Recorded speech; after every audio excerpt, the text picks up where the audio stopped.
Okay, hi, it's Greg. I'm back. So, again, I apologize for the messy basement office, because there's literally people doing work in the house, renovating the house, and I'm just stuck down here with the trash. So my apologies. As always, please remember this is not a class in how to make a good video. It's not even well lit. If it was a class in how to make a good video, I will be the first to admit that I would fail. Okay, so let me tab over so I can look at my notes. I'm going to give you the next assignment, which I believe is assignment 6. It's going to take a couple minutes to explain this because we're not going to write scenes now. We're going to write story. This assignment, it's you got to listen to the whole thing. You may want to play this twice. Okay, so I'll try to talk it through while I look at some notes.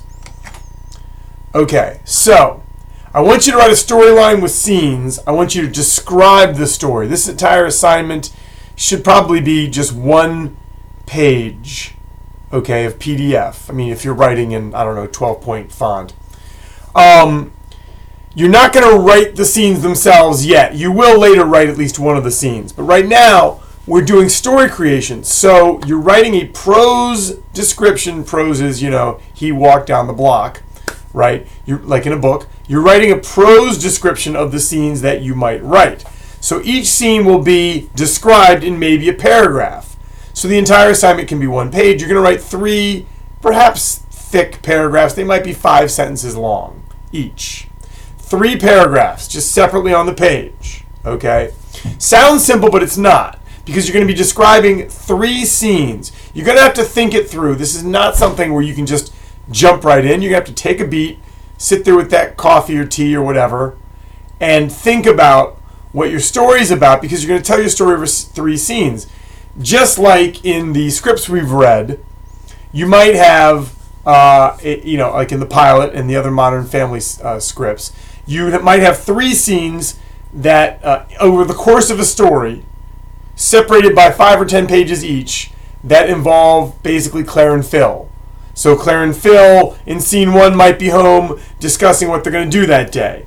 Then we might show, Gloria and Jay. Then we might show Cam and Mitch. Then we come back to Claire and Phil for scene 2 of their story, where they are now at the dollar store, which they discussed in scene 1, and they have a scene in the dollar store, right?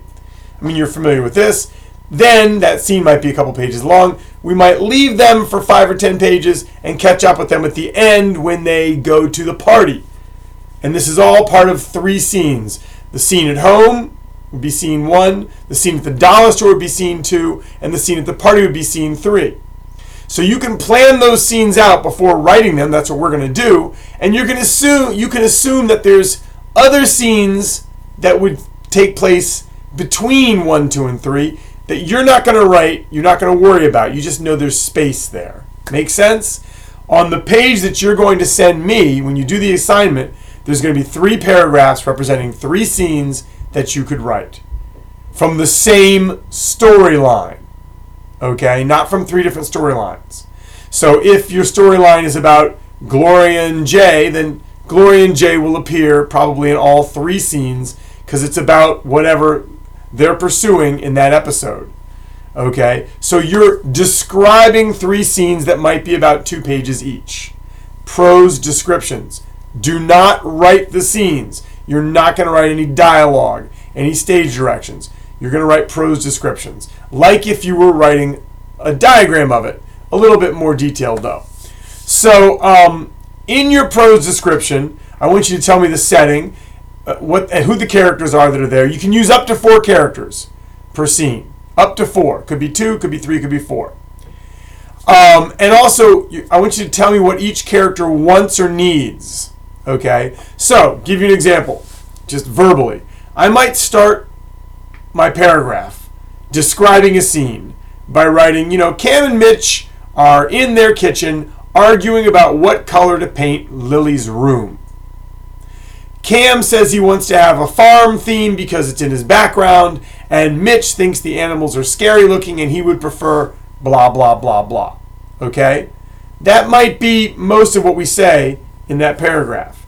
I'm going to describe the conflict. There must be conflict. Must be conflict.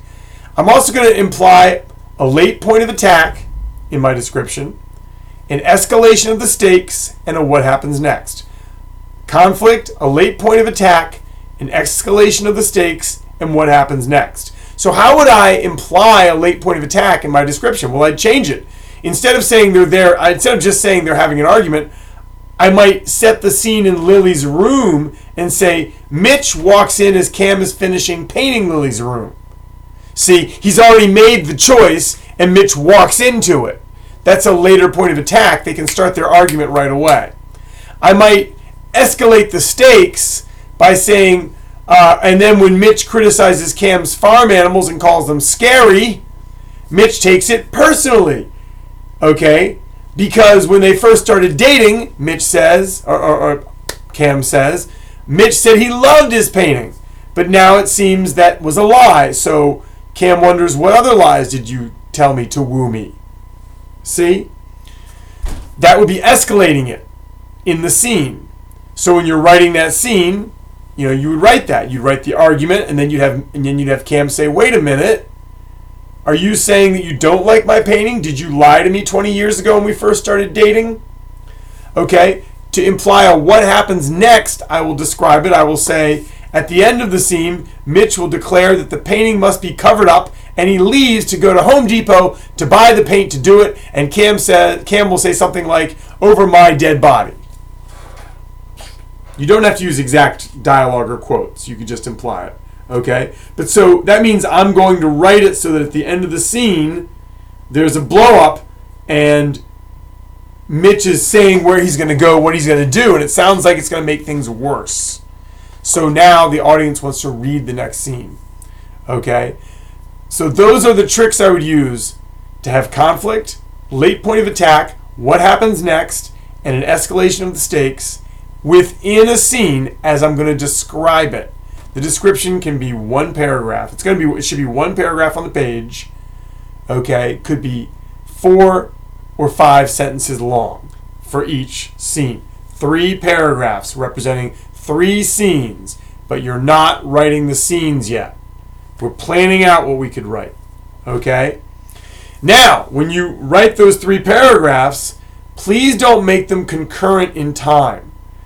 Okay, so if they have an argument, if Cam and Mitch have an argument in Lily's bedroom as Mitch catches Cam painting, don't make scene 2 right outside the house and they're still arguing.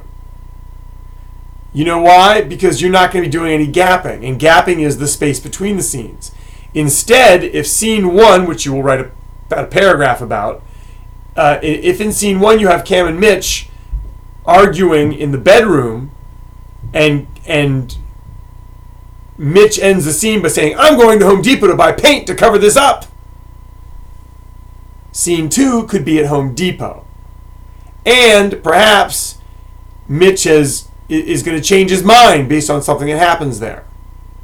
So there's a gap in time. A better gap in time would be if scene 2 is after Mitch comes home from Home Depot and he's made a decision to do something different, maybe to help embellish Cam's painting because he's changed his mind. He feels bad about the argument. And if you want scene 2 to have a late point of attack, you would describe it thusly. You would say, in scene 2, Cam walks in on Mitch in Lily's bedroom 3 hours later, and he's actually embellishing the paintings. But it becomes a problem because ... Does that make sense? You're going to write 3 descriptions, a paragraph long of 3 scenes you are planning and expecting to write. Okay? So this is about planning and setting up a story and saying, I'm going to have 3 scenes, okay, with gaps in time in the middle, because that's where other scenes would go in the episode you're going to write or could write. You're just going to show me a paragraph description of scene 1, a paragraph description of scene 2, and a paragraph description of scene 3. Okay? Now, some people have sent me stuff, not very many people, but since you're writing prose, you've got to use English grammar, okay? And it's got to be good. Please, don't leave out periods and commas and misspell characters' names and write something that looks like you did it flippantly on your on your, while you were texting somebody. Like, that's not acceptable. Please don't do that. Okay? Like, put some time. This is 1 page. Okay? The writing of this is the end. I mean, you should take time to think before you write. All right? And think it through. And then the writing is the final touch on this. And then, of course, you reread what you write so it makes sense. Okay? I mean, I have to kind of improvise. I mean, I've got notes here, but your level of writing has got to be good. Like, you've got to spend the time to make sure that it reads intelligently, that the sentences make sense, all of that. Each paragraph describes a scene that you intend to write. Okay? And go back over this video again once more and make notes, because you want to make sure that you are describing the characters, what they want, the conflict, how you're going to escalate the stakes, a late point of attack, and what happens next. You're going to describe how you're going to do it, right? Don't write the scenes. 3 scenes that you will describe with paragraphs. All right? If you have questions, DePaulG@newschool.edu. Make your document completely readable, spell check, all that kind of stuff. Grammar check. Okay, thank you very much. And I hope that you can join us for the Zoom conference. I understand not everybody's going to be able to do it. I'll try to have another one at a different time of day later in the course. Okay, thanks.